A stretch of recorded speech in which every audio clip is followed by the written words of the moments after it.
ఇక మా బతుకుల్ని రోడ్డున పడేశారు. టీచర్స్ డే సందర్భంగా మాకు ఇచ్చిన గౌరవం ఇదేనా? అకాడమిక్ ఇయర్ మధ్యలో తొలగిస్తే ఎట్టుపోవాలి. సోషల్ వెల్ఫేర్ సెక్రటరీ ఆఫీస్ ముందు పార్ట్ టైం గెస్ట్ ఫ్యాకల్టీ నిరసన వ్యక్తం చేస్తారు. అన్యాయంగా వాళ్ళకు నోటి మాట కూడా లేకుండా తక్కువ తీసి పారేసారు. గురుకులాల్లో ఏళ్ల తరబడి పనిచేస్తున్న తమను రాత్రి తొలగించారని part time guest honorarium faculty మండిపడ్డారు. ఇక అకాడమిక్ ఇయర్ మధ్యలో అకారణంగా తొలగించడంతో తమ బతుకులు రోడ్డున పడ్డాయని టీచర్స్ డే సందర్భంగా తమకు ఇచ్చే గౌరవం టీచర్స్ డే సందర్భంగా మళ్ళా ఇదేనా అంటూ వారు ప్రశ్నించారు. ఈ మేరకు బుధవారం హైదరాబాద్ లో సాంఘిక సంక్షేమ గురుకుల సెక్రటరీ కార్యాలయం ముందు పార్ట్ టైం గెస్ట్ ఫ్యాకల్టీ ధర్నా నిర్వహించారు. పోలీసులు వారిని అడ్డుకొని సెక్రటరీతో మాట్లాడేందుకు 5గురిని మాత్రమే పంపారు. 5గురు వస్తున్నారని తెలుసుకున్న సెక్రటరీ వచ్చిన లేడీ వచ్చింది. ఎవరామె? ఆమె పేరు ఏదో ఉంది, అలుగు వర్షిన.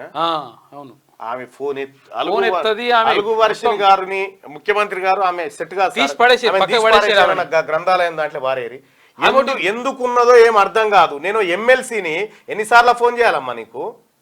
వాయిస్ మెసేజ్ పెడుతుంది ఆమె. బుద్ధి ఉండాలి కదా. ఎందుకు చేస్తాం? మేము ప్రజల కోసమే చేస్తాం కదా. నీకు పని శాత కాకపోతే ఇంట్లో పండుకో. ఈమె ఒకటి. ఇక ఆమె కరీంనగర్ కలెక్టర్ పమేలా సత్పతి.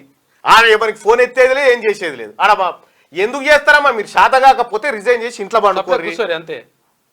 ఈ ప్రజల గండాన కలిగిరు మీరు. లైక్ చేయండి,